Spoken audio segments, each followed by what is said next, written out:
কানাডাকে যুক্তরাষ্ট্রের অঙ্গরাজ্য হওয়ার যে প্রস্তাব দিয়েছেন মার্কিন প্রেসিডেন্ট ডোনাল্ড ট্রাম্প তা প্রত্যাখ্যান করেছেন কানাডার প্রধানমন্ত্রী জাস্টিন ট্রুডো। তিনি বলেছেন কানাডা কখনো যুক্তরাষ্ট্রের অঙ্গরাজ্য হবে না। বার্তা সংস্থা রয়টার্স জানিয়েছে গতকাল মঙ্গলবার সামাজিক যোগাযোগ মাধ্যম এক্সে একটি পোস্ট দিয়েছেন জাস্টিন ট্রুডো। তিনি লিখেছেন, জাহান্নামের স্নোবল হওয়ার সুযোগ নেই। কানাডা কখনো যুক্তরাষ্ট্রের অঙ্গরাজ্য হবে না।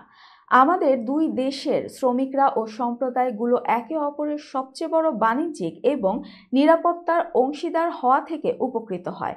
কানাডার পররাষ্ট্রমন্ত্রী মেলানি জোলিও ট্রুডোর সুরে কথা বলেছেন। গতকাল তিনি বলেন, কানাডার শক্তির প্রকৃতি সম্পর্কে তার কোনো ধারণা নেই। আমাদের অর্থনীতি শক্তিশালী, আমাদের জনগণ শক্তিশালী। আমরা হুমকির মুখে কখনো পিছু হটব না।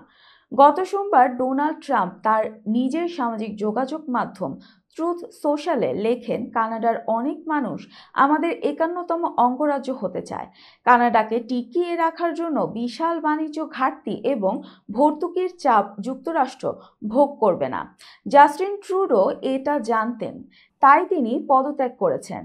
ট্রাম্প আরও বলেন, কানাডা যদি যুক্তরাষ্ট্রের সঙ্গে সংযুক্ত হয় তাহলে সেখানে কোনো শুল্ক থাকবে না, কর অনেকটাই কমে যাবে এবং তারা রাশিয়ান ও চীনা জাহাজের হুমকি থেকে সম্পূর্ণরূপে নিরাপদ থাকবে। একই সঙ্গে এটা একটি মহান জাতি হবে।